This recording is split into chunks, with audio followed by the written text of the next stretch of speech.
Alhamdulillahirabbil alamin. Asyhadu an la ilaha illallah wa asyhadu anna Muhammadan abduhu wa rasuluh. Wassalatu wassalamu ala asyrafil anbiya'i wal mursalin wa ala alihi wa sahbihi ajma'in. Amma ba'd. Yang terhormat Pak Desa Kemuncak beserta staf yang merupakan pemangku adat, pemegang posko, Ketua Lulus Kota. Yang kebetulan hadir pada hari ini, terima kasih atas kehadirannya.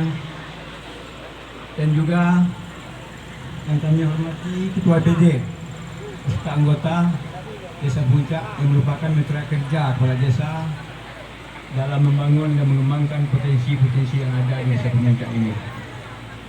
Yang kami muliakan Salat nanti Imam Khatib Gambilan Masjid Al-Mu'minin di Sungai Daud.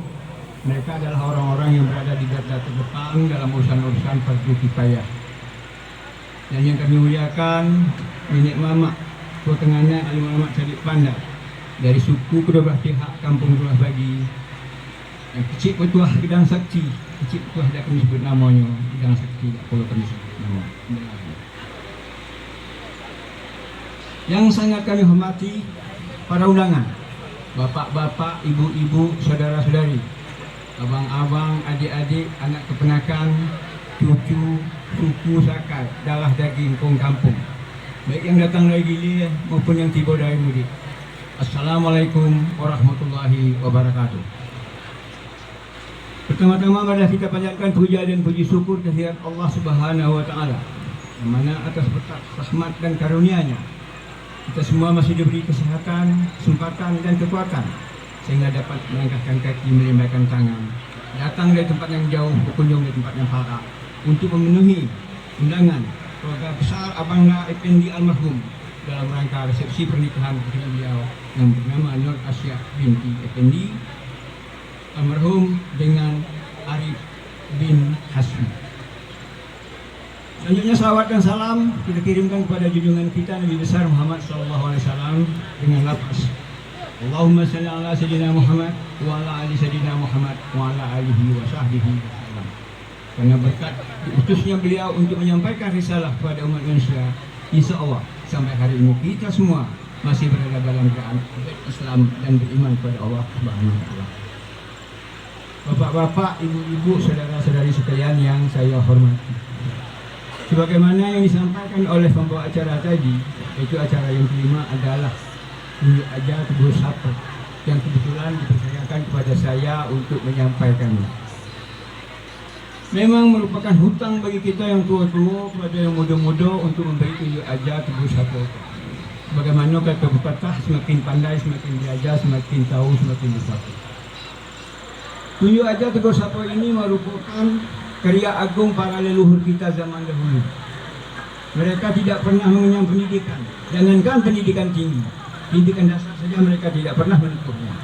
Tetapi dengan kejeniusannya, dengan ketulusannya dan kesungguhannya, mereka bisa menciptakan tunjuk aja Teguh Sapa ini merupakan bagian daripada bagaimana tata cara membina dan membangun kehidupan berumah tangga dan membina dan membangun kehidupan bermasyarakat. Untuk itu dengarlah baik-baik tunjuk aja Teguh Sapa ini terkhusus untuk kedua anak kami Arif dan Asyah sebagai orang yang baru memasuki jenjang kehidupan berumah tangga. Jadikanlah tunjuk aja Teguh Sapa ini sebagai tungkat pisangat jalan sebagai suluh pisangat Islam. Anakku berdua yang berbahagia. Adat kita mengatakan sekecil-kecil kayu semantung dalam beluka, bilalah berbuah artinya lah tua. Artinya selesainya prosesi ijab dan kabul, kalian sah sebagai suami dan istri, maka kalian berdua bukan lagi anak remaja. Walaupun usia kalian belum tua, tetapi jadi orang yang dituakan. Bagaimanakah orang yang dituakan itu? Orang yang dituakan itu ialah datang tempat orang bawa berita, pergi tempat orang bertanya. Dan orang yang dituakan itu ialah orang yang ikut menyelesaikan masalah-masalah yang timbul di dalam keluarga maupun di dalam masyarakat. Artinya menyelesaikan masalah, bukan menjadi sumber masalah. Tapi kalau kalian berdua kau berbalah petang pagi, jeruk pikuk balulu barau, guling ngeligo, orang datang ke mereka nyakit kau berdua. Itu namanya sumber masalah, bukan biasanya. Maka saya di sini saya pesankan, jadilah tukang selesai masalah, tapi jangan menjadi sumber masalah. Lantas bagaimana untuk menjadi orang yang dituakan? Sesuai dengan kata adat kita, kayu pulai bertingkat naik dengan weh dengan buku, manusia bertingkat turun dengan laki dengan perangai. Pangai bujang tinggal di bujang, laku gadis tinggal di gadis. Jangan likut ujung tanjung melihat ayat sedang gila, dengan ingah di bunga melihat bunga sedang kemar. Lupa di kain tak bersiring, lupa di punggung tidak basah, lupa di dapur tidak basah, lupa di agak dengan kalu. Nah, di sini kata kuncinya, lupa di agak dengan kalu. Sebab orang yang pandai mengagak dan selalu ingat dengan kalu, jarang dia salah dalam langkah, jarang dia keliru dalam berkata. Kalau dia agaknya dulu bawa dia lagi, ditimbangnya dulu bawa dia lagi. Anakku kedua yang berbahagia. Sekarang khusus untuk anakku Nur Asyah binti Etendi. Setelah selesainya prosesi ijab dan kabul, maka kau sah sebagai seorang istri. Maka tanggung jawab dan kewajiban keluarga besarmu kepadamu telah selesai. Karena sudah ada orang yang bertanggung jawab dan punya kewajiban kepadamu, yaitu suamimu. Begitu pula sebaliknya, tanggung jawab dan kewajibanmu kepada keluarga besarmu pun telah berakhir. Karena kau sudah punya tanggung jawab dan punya kewajiban, yaitu kepada suamimu. Oleh karena itu, maka pergaulanmu tidaklah bebas sebagaimana semasa engkau masih gadis dulu. Karena sudah dibatasi oleh adat dan dibatasi oleh syarat. Apa batasan adat? Kedateh kaulah diempang oleh dahan, ke bawah kaulah diempung oleh madi. Dan apa batasan syarat? Batasan syarat yaitu apapun pekerjaanmu, kemanapun engkau pergi, apapun acaramu, harus seizin dan sepengetahuan suamimu. Inilah ajaran Islam dan inilah Al-Quran. Adat yang bersinah syarat di sini pada kita buat. Anakku kedua yang berbahagia. Di dalam membangun kehidupan rumah tangga yang harmonis, lebih penting lagi untuk anakku Ari. Mulai hari ini, kau adalah orang semendo di rumah ini. Jadilah semendo nenek mama sebagaimana yang dianjurkan oleh adat dan oleh syariat. Yaitu orang yang tahu di halal dengan haram, tahu di hak dengan batil, tahu di sah dengan batal, tahu dicupak dengan gantang, tahu berkati sama banyak, tahu bertimbang sama banyak. Sebab di mana bumi dipijak, situ langit dijunjung, di mana bilang sesak, di situ kenaman tunggu, di mana orang tunggu pacak, di situ ayat risau. Anakku kedua yang berbahagia. Di dalam membangun kehidupan rumah tangga, di samping membina suasana yang harmonis suami dan istri, saling mengerti, saling menghargai, juga harus membangun hubungan akrab dan serasi dengan keluarga besar dari kedua pihak, yaitu keluarga besar suami dan keluarga besar istri. Inilah yang disebut di dalam adat, berkampuh nak lebar, boleh nak panjang, jangan berkampuh juga cari, jangan boleh panjang kuku. Banyak hal anakku yang harus dirubah dan diperbaiki dalam membina dan membangun kehidupan rumah tangga. Salah satu yang harus dirubah yaitu ubah baso alif tutur. Artinya apa? Kalau suamimu memanggil mama, alur mama, mama, maka istri pun memanggil mama. Begitu pula sebaliknya. Karena begitu adat kita Melayu Jambi, suami dengan istri itu satu baso. Berbeda dengan orang Tapanuli. Di Tapanuli setiap menantu itu adalah penakan. Bapak suami itu mama istri manggil. Mak suami itu bau, itu induk bakung. Jadi suami dengan istri kalau di Tapanuli ada satu baso, berbeda dengan kita Melayu Jambi. Nah, begitu pula sebaliknya kau anakku Arif. Bila suamimu memanggil abang kepada alur abang-abangnya, karena saya nak bapak, saya nak ibu, saya nak bapak, saya nak nenek, kau pun harus memanggil abang. Sekalipun abang istrimu itu usianya mungkin muda dari kau, atau abang istrimu itu kawan kau nongkrong, kawan kita main, tidak boleh ada rasa gengsi memanggil abang. Memang tidak terjadi di Jenderal, terjadi daerah Riau situ. Kalau gengsi memanggil abang pada abang istrinya, dia bertemu panggil, halo ketua. Nah ini tak ada.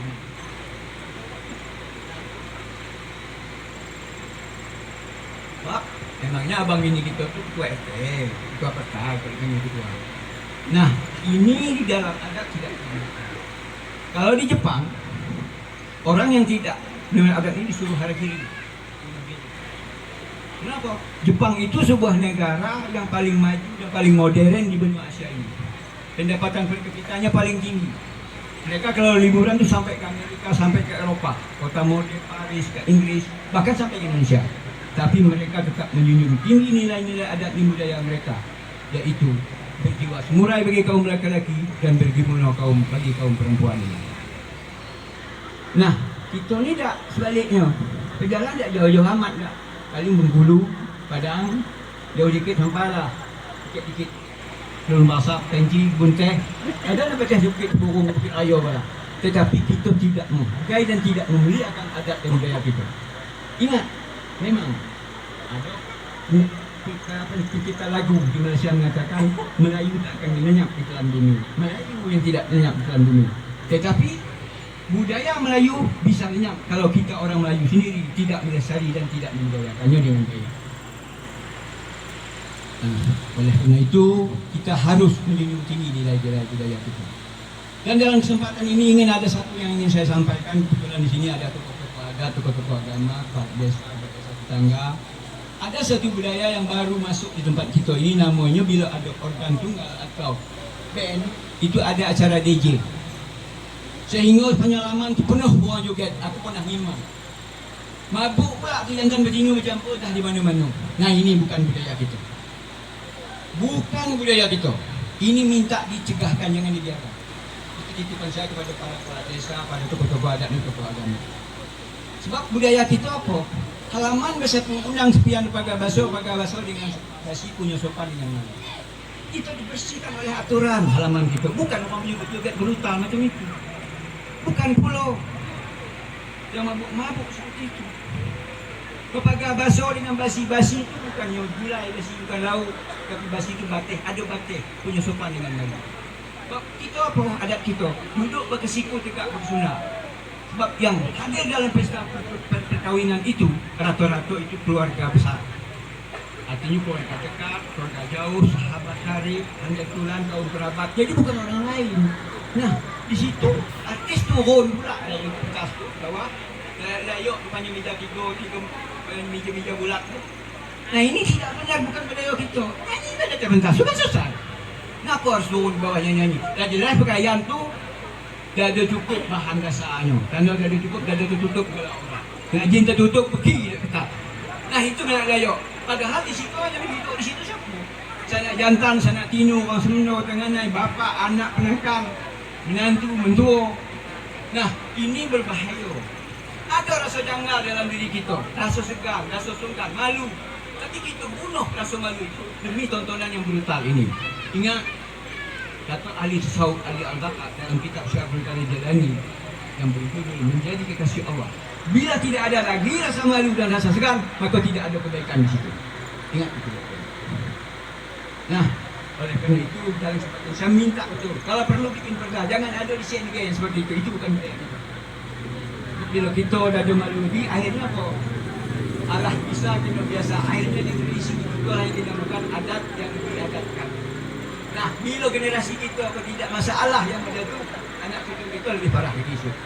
Kita menuju kehancuran daripada musibah datang dari Allah Subhanahu. Nah, sekarang kita kembali kepada ajar bersapa dengan anak berdua yang berbahagia. Di dalam membangun dan membina kehidupan rumah tangga, yang paling penting itu adalah sikap pengendalian diri. Karena orang yang pandai mengendalikan diri, dia tidak mudah mengeluarkan kata-kata yang kasar. Dia tidak mudah emosi, tidak mudah tersinggung, tidak mudah mengambil keputusan-keputusan yang merugikan dirinya sendiri dan merugikan orang lain. Ini sangat penting dalam membangun kehidupan berumah tangga. Karena membangun kehidupan rumah tangga itu seperti air, ada pasang naik, pasang turun. Dalam lautan besar gelombangnya surut, air kecil ya. Nah, bila terjadi selisih pendapat mesti ada dalam rumah tangga. Saya di dunia aku setiap rumah tangga ada selisih pendapat. Sebab tidak ada yang ada selisih pendapat. Nah, bila terjadi selisih pendapat, lu ayam dalam sangkak, tak bermata, tak berkaki, berantuk, apalagi ini dua manusia yang berasal dari lingkungan yang berbeza, sistem didikan keluarga yang berbeza, pola pikir yang berbeza, itu disatukan. Maka pasti ada yang namanya selisih pendapat. Nah, bila terjadi selisih pendapat, yang membawa kepada kericuhan. Ingatlah nasihat adat. Tumbuh manis jangan cepat ditelan, tumbuh baik jangan cepat diluap. Sebab fikir itu berita hati. Sesal dahulu pendapatan, sesal kemudian tiada berguna. Sekalipun genting akan nanti putus, otak akan nanti pecah, cupang akan nanti tidak boleh bertindak main hakim sendiri. Kenapa? Kerana kita berumah bertenganan berkampung itu. Cari penyelesaian secara kelembagaan, umah bertenganan, anu minyak anak kampung baga adat. Sesuai dengan kata pantun Sulukonyo, banyak suku di dalam adat bertindak pintu belakang pantai. Cari dulu kata mepekat supaya kemudian. Inilah fungsi daripada nenek mama induk suku yang mulu, yang mengantar, yang menjawab yang lainnya. Oleh kerana itu, dalam kesempatan ini saya ingin menjelaskan bahawa tugas nenek mama induk suku yang mulu, yang mengantar, yang menjawab mengenai tidak ada habis harikota. Yang habis harikota tena aku organ kami bau tingkat selesai.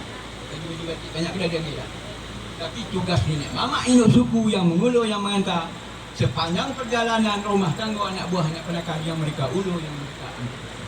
Oleh kerana itu harus jelas apa yang dulu dan apa yang diantar.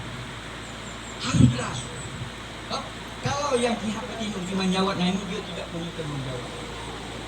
Nah, oleh kerana itu harus jelas apa yang dulu dan apa yang diantar.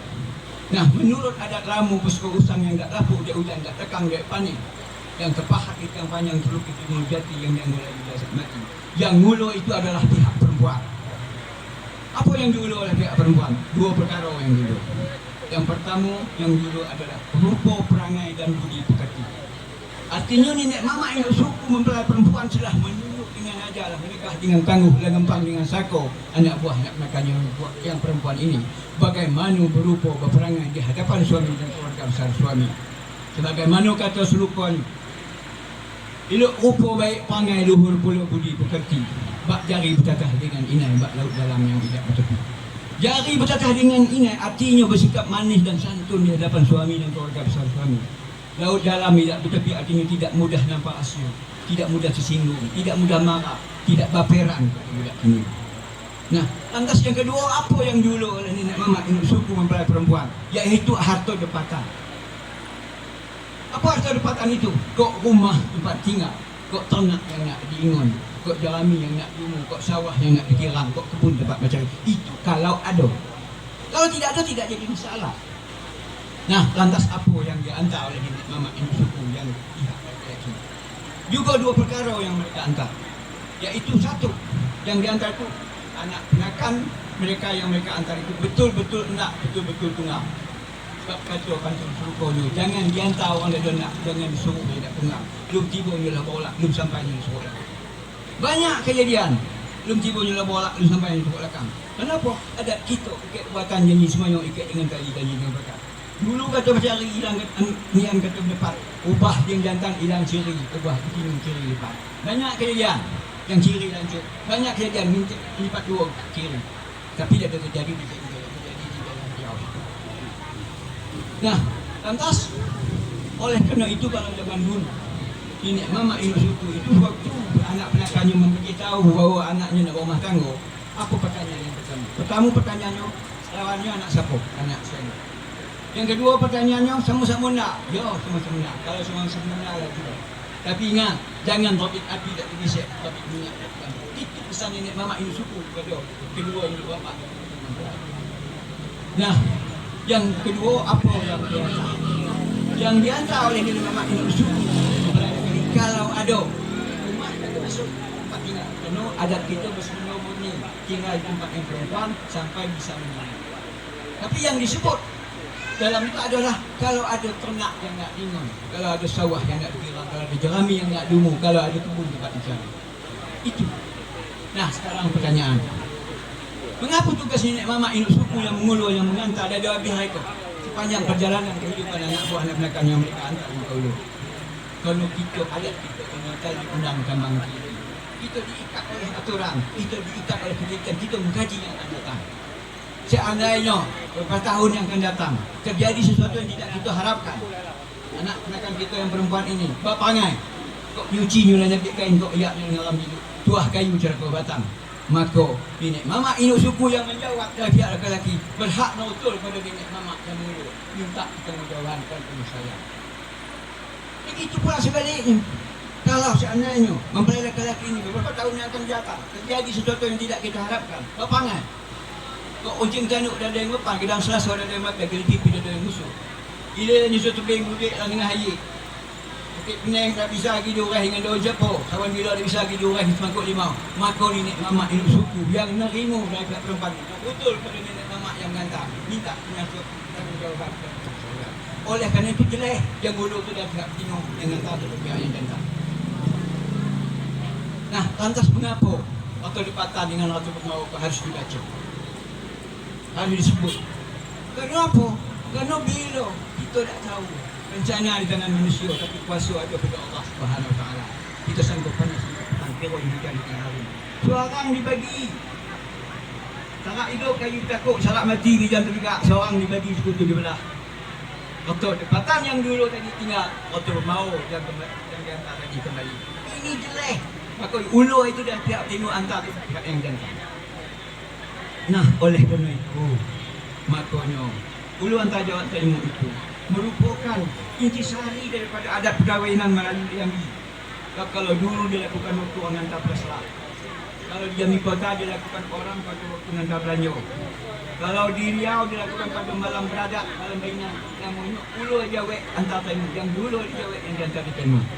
Kalau di Tapanuli itu namanya makobar, bahasa Tapanuli.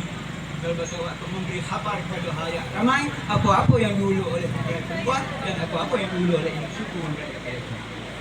Nah, kerana itu begitu pentingnya uluan tajuan ilmu itu, begitu sakralnya, maka yang duduk mengulur dan yang duduk mengantar itu tidak boleh dia merasa dirinya hanya hidup layangan kuda panjang bukit gajah pemberadab mau lado sedikit buang-buangan. Mereka harus orang yang menyincang putus makan ngari, yang tumbuh tempat yang gajah berada di tempat yang hangat, berbagai reti bincang dari baik dia makan manis menelak. Itu minyak amat yang suku yang mulu yang mengantar yang agak mengenai. Bukan orang yang pernah mengidah menyampaikan atau orang yang betul-betul bincang bukannya.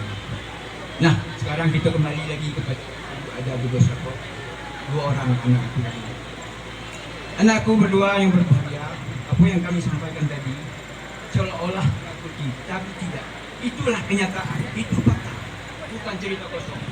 Banyak kejadian rumah tangga yang hancur dan berantakan. Bukan sedikit. Kenapa tidak pandai berhubungan dengan kehidupan? Oleh kerana itu, insya Allah, kalau kalian berpegang pada adat dan syarat, adat memakai syarat menyatu adat memakai, insya Allah kalian bisa membangun rumah tangga yang sakinah, mawaddah warahmah, sebagaimana harapan daripada semua hadirin yang memberi doa tersebut. Mudah-mudahan kalian berdua bukit semua mendaki, keluar semua menurun, buat semua dipikul dengan semua diinying, tiga gajah semua dapat tunggal semua dijak, ba'au dengan ping untuk tahu. Mudah-mudahan Allah SWT memberkahi kita semua. Dan bila ada kata-kata yang kurang berkenan di hati atas sikap saya yang kurang patut, saya ingin mohon maaf sebesar-besarnya. Bukan saya ingin menggurui, tapi saya ingin meluruskan dan menjelaskan duduk letak dulu antara dua ini. Nah, bila ada sekali lagi saya mohon maaf yang sebesar-besarnya. Buat kata Bantul Seloko, Adi memang dia tidak bulat, menolak bulat Prabu Tua. Lagi memang dia cacat, menolak bulat hal yang semacam itu. Wabillahi taufiq wal hidayah. Wassalamualaikum warahmatullahi wabarakatuh. Waalaikumsalam warahmatullahi wabarakatuh.